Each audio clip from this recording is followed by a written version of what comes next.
Hello दोस्तों, स्वागत है आपका आपके अपने चैनल होमलैंड एकेडमी पे।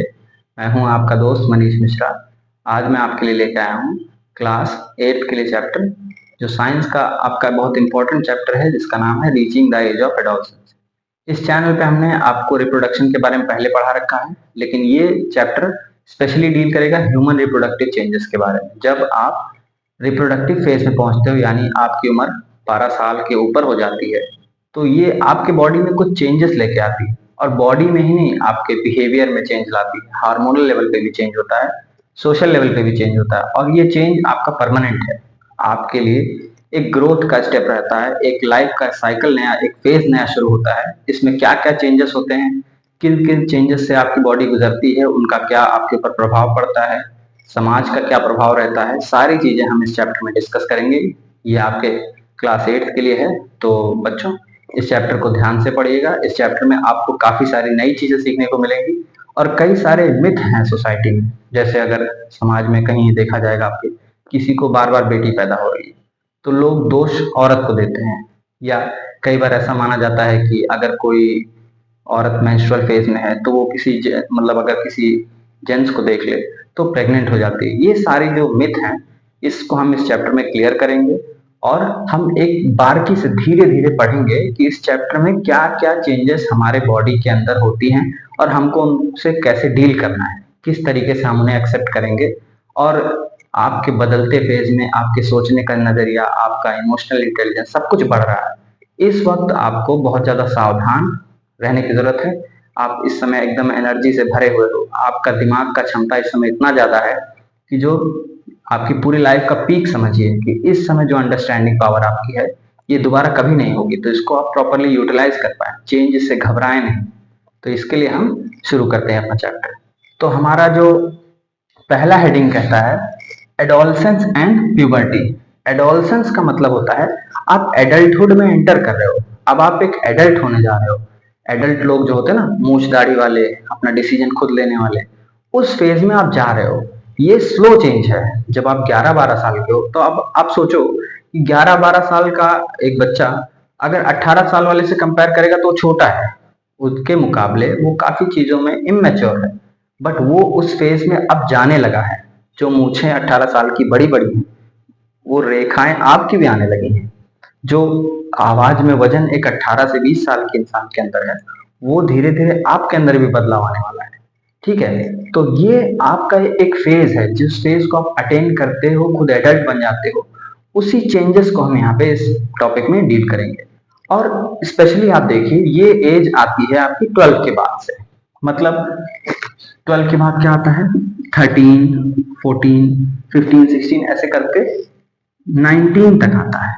ये देखिए, सबके लास्ट में टीन टीन आ रहा है कि नहीं। ये टीन की वजह से ही इसको टीन एज भी कहा जाता है। टीन एज कहने का पीछे का कारण आप समझ गए कि 13 से लेके 19 तक, मतलब जब आप शुरू करते हो इस फेज को, और जब ये फेज कंप्लीट होता है, जब आप 19 साल के हो जाते हो, तब आप लगभग अपनी मोस्ट हेल्थ, आपका हाइट, जो बॉडी में चेंजेस हैं, वो सब कुछ अटेन कर चुके होते हो। तो इसको हम क्या बोलते हैं, टीन एज, या हिंदी में इसको किशोर अवस्था भी बोलते हैं। इस दौरान आपकी बॉडी की एनर्जी, आपका एंथुजियाज्म, सब कुछ पीक पे होता है। आपकी क्यूरियोसिटी भी एकदम पीक पे होती है। आप तरह तरह के चेंजेस से गुजर रहे होते हो। उन चेंजेस को आप समझ नहीं पाते हो, और हमारी सोसाइटी उसके बारे में बात भी नहीं करती। तो हमारा काम यही कि हम उसको एजुकेशनली पढ़ें, समझें, और उसको अपने लाइफ में ढालें। देखिए, जो जो कुछ भी आपको पढ़ाया जाता है, सब कुछ कहीं ना कहीं लाइफ में इम्प्लीमेंट होने के लिए ही है। तो हम यहाँ पे एक बहुत ही इंपॉर्टेंट जो है विषय डिस्कस कर रहे हैं। तो ये प्यूबर्टी, एडोलसेंस, सब कुछ क्या है, आप एडल्टहुड की तरफ बढ़ रहे हो, एडल्टहुड आप अचीव करने वाले हो। और इसको टीन एज भी बोलते हैं। टीन एज क्यों बोलते हैं, फैशनेबली आप यहाँ पे समझ गए। फिर इस समय जो चेंजेस होती हैं, प्यूबर्टी के समय जो चेंजेस होती हैं, उनको हम एक एक करके देखते हैं। तो पहला चेंज है इंक्रीज इन हाइट। इस समय देखिए, जब ऐसा कभी हुआ है कि आप लोग किसी अपने कजिन से, मान लो 2 साल 4 साल पहले मिले हो, जब वो 8-9 साल का हो, अचानक से आप उनसे मिलो जब वो 11-12 साल के हो, तो आप अचानक से देख चुके होंगे कि अब उनका जो शोल्डर है वो ब्रॉड हो गया है, वो काफी लंबे हो गए हैं। जो पुराने कपड़े उनके थे, अब उन्हें फिट नहीं आ रहे हैं। ये आपके साथ भी महसूस किया होगा आपने, जो आप फिफ्थ सिक्स में होते हुए जो आपकी स्कूल की यूनिफॉर्म थी, आपका जीन्स का पैंट था या शर्ट था, जो भी आपने लिया था, अब वो फिट नहीं आएंगे जब आप एट्थ में नाइन्थ में पहुंच गए। तो ये क्यों? क्योंकि आपकी हाइट बढ़ गई। इस दौरान हाइट जो है वो सबसे ज्यादा ग्रो करती है, सबसे ज्यादा हाइट। अच्छा, हाइट बढ़ाने के लिए क्या रिस्पॉन्सिबिलिटीज होती हैं हार्मोन्स की? आपके अंदर एक हार्मोन होता है जिसका मतलब समझिए एक ग्लैंड है जिसका नाम है पिट्यूटरी। पिट्यूटरी ग्लैंड आपके हेड में होता है। वो पिट्यूटरी ग्लैंड का काम है HGH यानी ह्यूमन ग्रोथ हार्मोन रिलीज कराना। हार्मोन का नाम है HGH। इसको कौन रिलीज कराता है? पिट्यूटरी। अच्छा, पिट्यूटरी ग्लैंड यूं ही नहीं ये हार्मोन रिलीज करने लगती है। ये सोचिए कि ये सोते हुए हैं, इनको जगाने का काम करता है हाइपोथैलेमस। हाइपोथैलेमस ऐसा ग्लैंड है जो रिलीजिंग हार्मोन सेक्रेट करता है, और वो क्या करता है? पिट्यूटरी ग्लैंड को एक्टिवेट कर देता है। फिर पिट्यूटरी ग्लैंड आपका ये हार्मोन रिलीज करेगा, ह्यूमन ग्रोथ हार्मोन, और आपकी हाइट बढ़ जाएगी। अच्छा, जनरली ये जानेंगे आप कि जो फीमेल्स हैं, लड़कियां हैं, लड़कियों की हाइट शुरू में कंपैरेटिवली बॉयज से तेजी से बढ़ती है। जब 11-12 साल की लड़की और लड़के को आप कंपेयर करो तो वो ज्यादा लड़की हाइट पकड़ रही होगी शुरू में। बाद में जाके 18 साल 19 साल तक फिर सबका मतलब हाइट जो परमानेंटली जो उनको अटेन करना वहां तक वो रीच कर जाते हैं। बाद में लड़के खींच लेंगे हाइट, लेकिन शुरू में लड़कियों की हाइट और लड़कियों की जो मैच्योरिटी है वो लड़कों से जल्दी आती है। अच्छा, ये आपने बिहेवियरली भी देखा होगा कि लड़कियां आपसे ज्यादा सब मतलब मैच्योर होती हैं, ज्यादा वो गंभीर तरीके से बैठे रहेंगे, उछल कूद ज्यादा लड़के ही करते हैं। ह्यूमन ग्रोथ हार्मोन रिस्पॉन्सिबल है आपका हाइट बढ़ाने के लिए। दूसरा है change in body shape. Body shape में चेंजेस मतलब जैसे कि आपका शरीर लंबाई तो ले रहा है, लेकिन लंबाई नहीं कि वो छड़ी जैसा हो रहा है, वो आपका और चेंजेस भी हो रहे हैं। जैसे आपका चेस्ट, आपका शोल्डर जो है वो ब्रॉड हो रहा है, आपके कंधे चौड़े हो रहे हैं। ये बॉयज की है। गर्ल्स में क्या होगा? बिलो द वेस्ट उनका वो जो कमर का एरिया है वो भी वाइड होने लगता है। तो ये चेंजेस आपके बॉडी में हैं जो हाइट के अलावा हो रहे हैं। ठीक है, आपकी बॉडी के चेंजेस। अच्छा, एक और बात देखेंगे, धीरे धीरे बॉयज में फेशियल हेयर्स आना चालू हो जाते हैं। जब आप 12 साल के 13 साल के होगे तो हल्की हल्की सी मूंछों की रेखा आने लगेगी। दाढ़ी के पास यहाँ पे जरा जरा से एक दो रोए बड़े होने लगेंगे।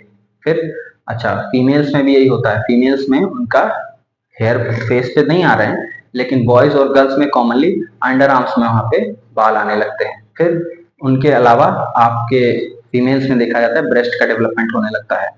और आगे बढ़ते हुए हम देखते हैं चेंज इन वॉइस। एक बच्चे की आवाज जो है, एक ग्रोन अप मैन की आवाज, दोनों में बहुत फर्क होगा।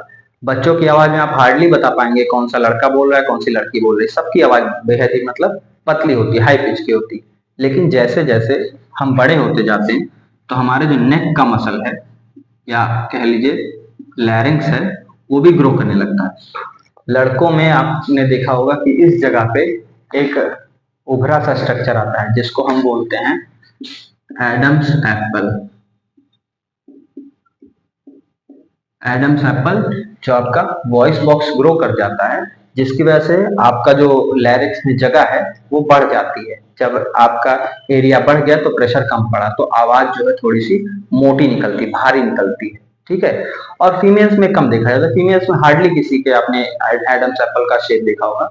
तो फीमेल्स की वॉइस जो है वो हाई पिच रहती है, पतली आवाज रहती है, और लड़कों की आवाज मोटी हो जाती है। तभी लड़कियों की आवाज आपको सुनने में मधुर लगती है और लड़कों का सुन के गुस्सा आता है। ठीक है, तो ये क्या है? जो भारी आवाज है वो लैरिंग्स में यानी वॉइस बॉक्स में चेंज होने के कारण आ रहा है। फिर आ जाते हैं डेवलपमेंट ऑफ सेक्स ऑर्गन्स। इस समय पे जैसे जैसे आप 12 साल से ऊपर जाते हो, आपके अंदर मेल्स और फीमेल्स दोनों के अंदर बॉडी में सेक्स ऑर्गन्स का डेवलपमेंट प्रॉपर होने लगता है। जैसे कि आपके मेल्स में जो होगा टेस्टिस वो प्रॉपरली डेवलप हो गया रहेगा, धीरे धीरे वो स्पर्मेटोजेनेसिस यानी स्पर्म का प्रोडक्शन करने के लायक हो जाएगा। और फीमेल्स में भी होता है कि जो ओवरी होती है वो उनकी डेवलप कर जाती है और मेंस्ट्रुअल साइकिल चालू हो जाता है, पीरियड्स आने शुरू होते हैं। और वो जो पहली बार जो मेंस्ट्रुअल साइकिल शुरू होता है उसको मीनार्क भी बोलते हैं। ठीक है, मीनार्क मतलब जो फर्स्ट मेंस्ट्रुअल साइकिल आती है। अच्छा, ये एक समय बाद अगर देखेंगे, हम आगे पढ़ेंगे कि मेल्स और फीमेल्स में रिप्रोडक्टिव स्टेज कब से कब तक चलती है। तो ये पहले शुरुआत को हम बोलते हैं मीनार्क। माफ करिए, मेरी राइटिंग बहुत सुंदर है। मतलब कि मीनार्क होता है जब पहली बार आपका मेंस्ट्रुअल फ्लो चालू होता है फीमेल्स में। डेवलपमेंट ऑफ सेक्स ऑर्गन मतलब आपके टेस्टिस जो मेल्स में होता है वो डेवलप हो जाता है, स्पर्मेटोजेनेसिस के लायक हो जाएगा, और फीमेल्स में ओवरी डेवलप हो जाती है, वो oogenesis यानी प्रोडक्शन ऑफ ओवम के लिए कैपेबल हो जाती है। और फीमेल्स में मेमरी ग्लैंड्स यानी ब्रेस्ट भी डेवलप होने लगते हैं, और ताकि वो मतलब मिल्क सेक्रेशन के जैसे रिप्रोडक्टिव स्टेज क्या है, आप रिप्रोडक्शन करोगे तो आपका जो है ऑफस्प्रिंग आएगा, आपका बच्चा होगा। वो बच्चे को फीड कराने के लिए, बच्चे को दूध पिलाने के लिए मेमरी ग्लैंड्स का मतलब फीमेल्स में डेवलप होना बहुत ही ज्यादा अनिवार्य है। फिर इसके बाद हम अगले टॉपिक पे पहुंचते हैं जिसका नाम है reaching mental intellectual and emotional maturity. इस समय तक आते आते आपका दिमाग भी विकसित हो गया रहता है, आप कठिन गणित के सवाल और साइंस के कॉन्सेप्ट समझने के लायक हो जाते हो, आप लाइफ के अपने डिसीजंस लेने के लायक हो जाते हो। आप 10th तक पहुंचते पहुंचते आपको पता चल जाता है कि आपकी लाइफ किस तरफ जानी है। जैसे कि आपका एक छोटा सा डिसीजन कि मैं मैथ्स लूंगा, साइंस लूंगा, या ह्यूमैनिटीज लूंगा, कॉमर्स लूंगा, ये ही एक छोटा सा डिसीजन आपको ये पूरी आपकी लाइफ डिसाइड कर देगा। आप साइंस लोगे तो आप डॉक्टर बनोगे या क्या बनोगे, वो आपने पूरा सोच लिया है अपनी लाइफ को, और जो बनोगे डॉक्टर बन के जो कमाओगे उसी पे आपका बुढ़ापा कटेगा। तो मतलब एक तरीके से आपने क्लास 10th में ही अपनी आगे की पूरी लाइफ डिसाइड कर ली। वो डिसीजन सही निकला नहीं निकला आपने बाद में चेंजेस किए, वो तो सब करते हैं, humans are meant to be making errors. दोनों को जो मतलब हम लोग को बनाया गया वो गलती करने के लिए ही बनाया गया, तो ऐसा कुछ नहीं है कि एक बार आपने गलती की तो सही नहीं किया, पर गलती हम करते हैं, हम सही भी करते हैं, बट आपको उस स्टेज पे ला दिया गया है कि अब आप डिसीजंस ले रहे हैं, मैथ्स लेंगे, इंजीनियरिंग करेंगे, आगे की लाइफ देखी जाएगी, ह्यूमैनिटीज लेंगे आप या कॉमर्स लेंगे, सब कुछ आपका इसी समय, तो आपका जो मेंटल लेवल है वो यहाँ पे अचीव हो जाना चाहिए।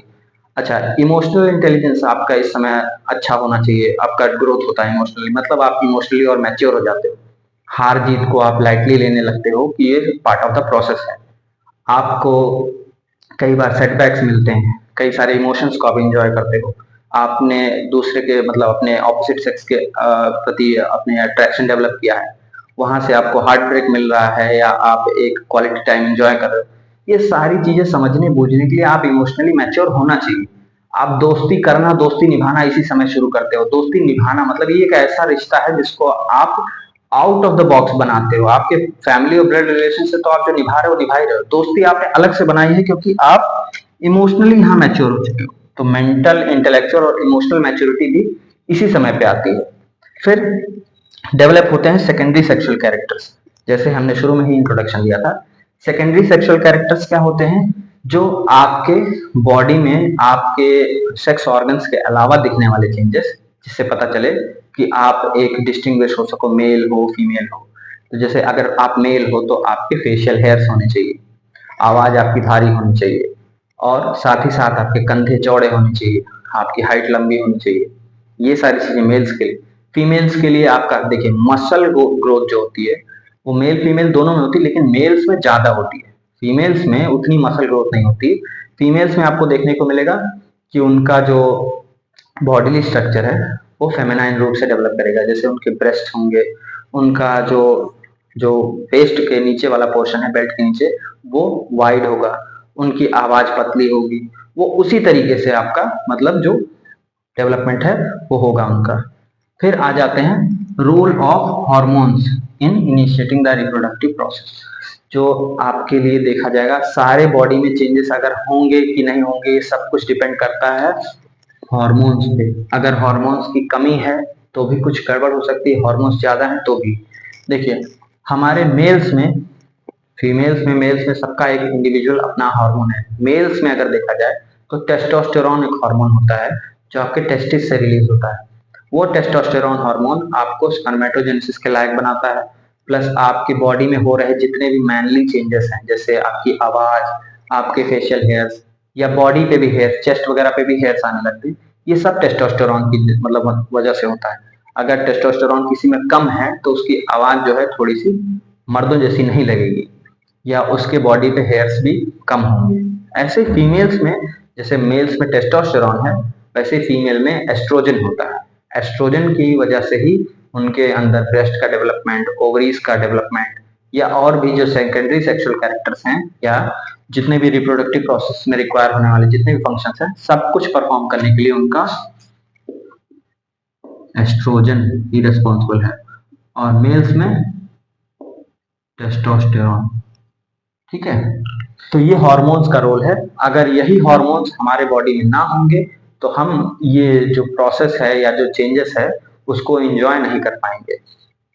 अच्छा, ऐसा देखा गया है कि जो एस्ट्रोजन और टेस्टोस्टेरोन है यही आपके लिए जो आगे का प्रोसेस है वो कराते हैं। जैसे आपका स्पर्मेटोजेनेसिस में टेस्टोस्टेरोन है वो आप अपने फर्दर क्लासेस पढ़ोगे कि वहाँ पे इंटरस्टिशियल सेल्स, लेडिक सेल्स किस तरीके से पहले सेमाइनल वेसिकल सब कुछ फंक्शन करता है। तो ये काफी कॉम्प्लेक्स प्रोसेस है, लेकिन अभी आप सिंपल समझो एक वर्ड में कि यही हार्मोन रिस्पॉन्सिबल है स्पर्म के प्रोडक्शन के लिए। अगर टेस्टोस्टेरोन नहीं होगा तो स्पर्म का प्रोडक्शन भी नहीं होगा और आप जो मर्दों जैसे दिखने वाले कैरेक्टर्स हैं वो आपके पास नहीं हो पाएंगे। अच्छा, दूसरा यही चीज फीमेल्स के लिए है।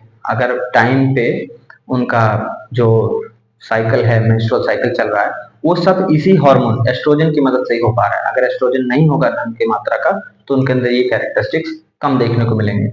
अच्छा, इसी के वजह से अगर यही देखा, इसी का ऑपोजिट भी है, अगर टेस्टोस्टेरोन ज्यादा है तो भी आप सुपर मेल जैसे लगोगे, मतलब आपकी हाइट भी बहुत ज्यादा बड़ी होगी, बॉडी पे भी हेयर्स होके ज्यादा ही होंगे, हेयर ग्रोथ आपके फेस पे भी ऐसा, आवाज भी कुछ ज्यादा ही भारी होगी, आप ज्यादा मस्कुलर होगे। कई बार देखा जाएगा कि जो बॉडी बिल्डर्स वगैरह हैं वो इसी सब हार्मोन्स का यूज करते हैं, आर्टिफिशियली बाहर से इंजेक्ट करते हैं टेस्टोस्टेरोन, या इससे वो अपना स्ट्रेंथ को, अपनी बॉडी फिजिक को बढ़ाने की कोशिश करते हैं। वो उसी को आप स्टेरॉइड्स बोलते हैं, जो आर्टिफिशियल हार्मोन्स हैं उसी को आप स्टेरॉइड्स बोलते हैं। फिर आ जाते हैं नेक्स्ट स्टेप पे जिसका नाम है reproductive phase in humans. Reproductive phase मतलब क्या होता है, किस समय में आप रिप्रोडक्शन करने के लायक होते हो। तो सबसे पहले मेल्स में बात करते हैं, जब आप 12 मतलब 12 साल या उससे ऊपर हो जाते हो तब आपके अंदर टेस्टोस्टेरोन हार्मोन्स का संचार होने लगता है और यही हार्मोन आपको स्पर्मेटोजेनेसिस यानी स्पर्म के प्रोडक्शन में हेल्प करता है और ये ज्यादा लंबे समय तक चल जाता है। स्पर्म प्रोडक्शन मेल्स में जब तक होते रहेगा तो वो बुढ़ापे तक चलता है, जब तक वो हेल्दी है। ठीक है, अगर इसी के कंपैरिजन फीमेल से बात की जाए तो फीमेल्स का रिप्रोडक्टिव फेज काफी कम है, वो लगभग 12 साल से चालू होता है। जो पहली बार मेंस्ट्रुअल साइकिल आएगा उसको हम मीनार बोलते हैं और ये लगभग 45 से 50 साल तक चलेगा। और जब 50 साल बाद ये मेंस्ट्रुअल साइकिल यानी पीरियड्स आना बंद हो जाएगा तो उस समय को हम बोलेंगे मेनोपॉज। मेनोपॉज मतलब अब वो रिप्रोडक्टिव फेज से बाहर होगी, अब वो ओवरी उनकी ओवम का प्रोडक्शन नहीं कर रही, अब वो अगर चाहे भी तो वो मां नहीं बन सकती। उसका नेचुरल जो साइकिल था, जो फेज था, वो 50 साल तक लगभग खत्म हो जाता है। तो रिप्रोडक्टिव फेज आपने देखा कि मर्दों में, मेल्स में ज्यादा लंबा चल रहा है और फीमेल्स का सीमित है, 12 साल से लगभग में चालू हो जाता है और 45 से 50 साल तक होते होते वो खत्म हो जाता है। और खत्म होने वाले प्रोसेस को बोलते हैं मीनोपॉज। इसके बाद पॉज मतलब अब आगे मेंस्ट्रुअल साइकिल नहीं होगा। फिर आ जाता है अगला टॉपिक हमारा सेक्स डिटर्मिनेशन, मतलब लड़का होगा कि लड़की होगी ये हम कैसे पता लगाएंगे। इसके लिए आपको समझना होगा हार्मोन्स का खेल। जैसे हमारे बॉडी में होते हैं 23 पेयर ऑफ क्रोमोसोम्स। ठीक है, 23 पेयर क्रोमोसोम्स होते हैं, 23वां पेयर हमारा होता है सेक्स क्रोमोसोम। अगर आप मेल हो या फीमेल हो तो आपके अंदर यही सेट होगा, मेल हो तो एक्स वाई क्रोमोसोम होगा और फीमेल हो तो एक्स एक्स क्रोमोसोम होगा। फीमेल्स के पास देखिए एक ही टाइप का क्रोमोसोम है, सिर्फ एक्स और एक्स। मेल्स के पास देखिए एक्स भी है और वाई भी है। अब अगर जब इनका गैमीटोजेनेसिस होगा, जब ये गैमीट फॉर्म करेंगे, मान लो इनने स्पर्म प्रोड्यूस किया, स्पर्म में एक्स गैमीट आया तो इधर से बेचारी हमेशा एक्स ही देगी क्योंकि उसका दोनों एक्स है। तो ये एक्स और एक्स मिलके एक गर्ल बना देंगे, मतलब यहाँ पे गर्ल चाइल्ड होगी। अगर इन केस दूसरा केस में क्या होता है, मेल की तरफ से वाई क्रोमोसोम आ जाता है क्योंकि एक्स और वाई दोनों हैं तो कोई भी आ सकता है। अगर मान लीजिए वाई क्रोमोसोम आ गया तो इधर से तो फिर हमेशा न्यूट्रल एक ही चीज है, एक्स ही है तो एक्स आएगा। एक्स और वाई मिलके यहाँ पे फिर बन जाएगा बॉय। तो हमेशा देखिए मेल के पास एक्स वाई था, अगर मेल ने एक्स दिया तो लड़की हो गई क्योंकि इधर से दूसरी तरफ से फीमेल के केवल एक्स ही आ सकता है क्योंकि दो एक्स हैं। अब यहां से अगर मेल ने क्या किया है, अगर वाई दिया है तो वाई और एक्स मिलकर लड़का होगा, मतलब टोटली यहाँ पे मेल रेस्पॉन्सिबल है। कि अगर लड़का होना है या लड़की होनी है, वाई देंगे तो लड़का हो जाएगा, एक्स देंगे तो लड़की। तो अगर कोई कहता है कि फीमेल की वजह से लड़की हो रही है, ऐसा हो रहा है, तो गलत है। यहाँ पे टोटली मेल की रिस्पॉन्सिबिलिटी बनती है, मेल्स यहाँ पे रिस्पॉन्सिबल होंगे कि लड़का होगा कि लड़की होगी। ठीक, तो सेक्स डिटर्मिनेशन किस तरीके से होता है, यही क्रोमोसोम्स मदद करते हैं। अच्छा, hormones other than sex hormones, आपके बॉडी में केवल यही हार्मोन नहीं है कि टेस्टोस्टेरोन और आपका एस्ट्रोजन ही है, बहुत सारे हार्मोन्स होते हैं। जैसे कि आपने शुरू से देखा पिट्यूटरी ग्लैंड आपका ग्रोथ वगैरह जो करा रहा था, पिट्यूटरी ग्लैंड को मास्टर ग्लैंड भी कहा जाता है। और उसके नीचे आओगे, यहाँ पे थायराइड ग्लैंड होता है गले में। थायराइड ग्लैंड एक हार्मोन रिलीज करता है थायरोक्सिन, जिसकी कमी से या ज्यादा, कम या ज्यादा होने से बीमारी हाइपोथायराइडिज्म या हाइपरथायराइडिज्म होता है। इसके कभी कभी आपने देखा गले में किसी का घेगा निकला हो, गोइटर, वो भी इसी थायराइड ग्लैंड की वजह से होता है। और ये थायराइड ग्लैंड को अच्छे से थायरोक्सिन निकालने के लिए एक मटेरियल चाहिए होता है, आयोडीन। अगर आयोडीन अच्छी मात्रा में आपको मिल रहा है तो आपको ये थायराइड वाले ग्लैंड की कोई दिक्कत नहीं होने वाली। फिर आते हो नीचे, आपके एक पेट के नीचे एक पत्ते के जैसा, लीफ के जैसा एक आपका हार्मोन रिलीज कराने वाला ऑर्गन होता है, जिसका नाम है पैनक्रियास। पैनक्रियाज एक हार्मोन निकालते हैं जिसका नाम है इंसुलिन। अगर आपके बॉडी में शुगर मेटाबॉलिज्म को कंट्रोल करना है तो उसको इंसुलिन ही कराता है। तो कभी कभी आपने सुना होगा किसी को डायबिटीज हो गया है, शुगर, ब्लड शुगर ज्यादा हो गया है, तो ये सब की जिम्मेदारी बनती है जो इंसुलिन हार्मोन है। इंसुलिन हार्मोन कौन निकालता है, पैनक्रियास। फिर इसके अलावा किडनी के ऊपर आपके लगे होते हैं दो ग्लैंड्स जिनका नाम है एड्रीनल ग्लैंड्स। वो एक हार्मोन निकालते हैं जिनका नाम है एड्रीनलिन, जो आपका इमरजेंसी हार्मोन है। सपोज करिए आप जा रहे हो, अचानक से कुत्ता भौंक दिया आपके पीछे, आप जो तेज से भागोगे, अगर आपको हल्की बहुत मोच भी आई रहेगी तो आप भूल जाओगे, एकदम जोर से निकल पड़ोगे। तो ये हार्मोन आपको बॉडी में एकदम इमरजेंसी हार्मोन के तरीके से काम करके आपको पूरा फाइट और फ्लाइट, या तो भिड़ो या तो भागो, इसके लिए तैयार करता है। तो ये आपका क्या कहलाता है, एड्रीनल ग्लैंड। और वहां से हार्मोन कौन सा निकलता है, एड्रीनलिन। फिर आपका टेस्टिस निकालता है टेस्टोस्टेरोन, आपकी ओवरी से निकलता है आपका एस्ट्रोजन। तो ये सारे जो हार्मोन्स हैं बॉडी में अलग अलग जगह पे अलग अलग फंक्शंस करते हैं। फिर हम लास्ट में बात करते हैं रिप्रोडक्टिव हेल्थ की। आपके बॉडी में रिप्रोडक्शन करने के लिए, या स्पर्मेटोजेनेसिस की बात कर लो या oogenesis की बात कर लो, दोनों ही केस में आपका हेल्थ अच्छा होना चाहिए। कई बार फीमेल्स में होता है कि पीरियड्स डिले हो जाते हैं, टाइम से नहीं आते हैं, तो हर बार कारण प्रेगनेंसी नहीं होती। कई बार उनका जो हेल्थ है, भाई ब्लड लॉस उनका हर महीने हो रहा है। जब भी देखिए, जब भी ओवरी से ओवम निकलता है, दो ओवरीज होती हैं हमेशा, कोई अल्टरनेटिवली कभी एक ही ओवरी से एक ओवम निकलता है, वो जाके अपने आप को इम्प्लांट करने लगता है। वहां पे मेंस्ट्रुअल साइकिल को ऐसे ही नहीं आता है, पहले वहां पे यूटराइन वॉल्स वगैरह को थिकन करके वहां ब्लड वेसल्स बना लेता है, वो प्रेगनेंसी के लिए पूरा तैयार होता है। बट अगर प्रेगनेंसी कंसीव नहीं होती है तो सारा जो ब्लड वेसल्स जो भी बनाए हैं वॉल्स पे, सब कुछ लेके वो बह जाता है ब्लड फ्लो की तरह, वही होता है पीरियड्स आना। तो ये तो ये कभी कभी जरूर नहीं, जब ब्लड लॉस हो रहा है तो आपकी बॉडी में अनीमिया वाले जैसे दिक्कतें हो जाती है फीमेल्स में काफी बार, तो आयरन की कमी हो रही है, तो ये सब न्यूट्रिशन की ही वजह से आपको वापस से आप हेल्दी हो पाओगे। मेल्स में भी अगर जो कमजोर है वो स्पर्मेटोजेनेसिस के लायक नहीं है, उसका अगर स्पर्म प्रोड्यूस भी होगा तो स्पर्म काउंट कम रहेगा या स्पर्म्स की मोटिलिटी कम रहेगी, वो फीमेल को फर्टिलाइज करने लायक नहीं रहेगा। तो आपको हेल्थ अच्छा रखना है। हेल्थ अच्छा रखने के लिए न्यूट्रिशन बढ़िया लेना है। न्यूट्रिशन बढ़िया आपका कैसे हो पाएगा, जब आप बैलेंस डाइट लो, ऐसी डाइट जिसमें सारे विटामिन, मिनरल्स, सारे प्रोटीन, कार्बोहाइड्रेट सब कुछ मौजूद रहे। फिर अगला है पर्सनल हाइजीन, आपको साफ सफाई भी मेंटेन करनी है। अगर दिन में एक बार नहा नहीं रहे हो तो आपका इस समय पे, जब आप एडोलसेंस में एंटर कर रहे हो, तो आपकी बॉडी का स्वेट ग्लैंड और सेबेशियस ग्लैंड दोनों बढ़ जाता है। सेबेशियस ग्लैंड बढ़ने से आपके मुंह पे पिंपल्स वगैरह होने लगते हैं, ज्यादा ऑयल सेक्रेट होता है। तो उस समय क्या करिए, आप दिन में बार बार चेहरे को धोइए या हाइजीन को मेंटेन रखिए, चेहरे को अच्छे से फेस वॉश वगैरह से क्लीन करके रखिए ताकि आपको पिंपल्स वगैरह ना हो। और दिन में एक बार अगर आप नहाते हैं तो जितना भी स्वेट वगैरह हो क्लीन हो जाता है, आप बदबू नहीं करते हो और आपको बैक्टीरियल इन्फेक्शन नहीं होता है। फिर बात करते हैं एक्सरसाइजेस की।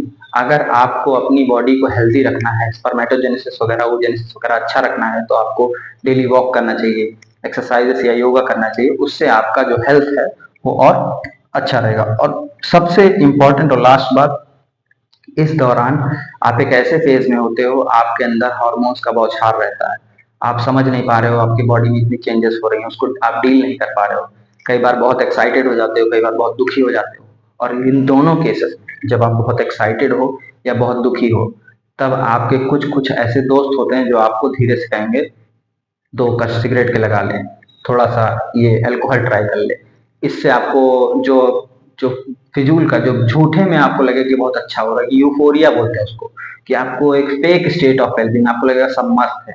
जो शाम को रिक्शे वाला जो शराब पी लेता है, उसके बाद वो प्रधानमंत्री के बराबर अपने आप को समझ रहा है, उस दौरान उसके दिमाग में लग रहा है कि वो सबसे बड़ा ही वहां पे जो माफिया या उसके लिए सरकार बन गया है। लेकिन सुबह होते उसको लगता है कि सब कुछ वापस मेरी जिंदगी, अब सुबह 4 पैडल नहीं चलाएंगे तो शाम को रोटी क्या खाएंगे।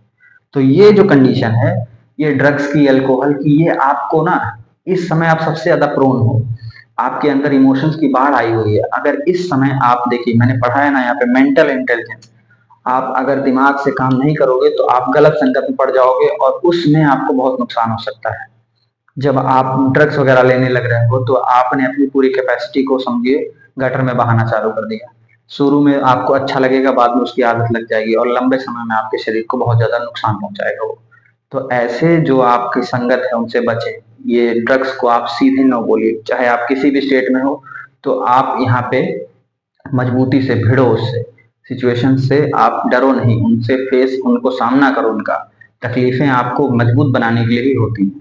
तो इस समय में क्या करना है, आपको ये ड्रग्स वगैरह से बिल्कुल ही सावधान रहना है, दूरी बना के रखनी है। तो उम्मीद करता हूँ ये चैप्टर आपको पसंद आया होगा। इसी के साथ मैं विदा लेना चाहूँगा, और अगर आपको चैप्टर अच्छा लगा है तो इसको लाइक शेयर करिए, अपने दोस्तों को भी इसको आप रिकमेंड करिए। और अगर आपको इसमें कोई लग रहा है कि कोई कमी है जिसको हम सुधार सकते हैं तो हमें कमेंट सेक्शन में जरूर लिख के बताएं। बहुत बहुत धन्यवाद आपका।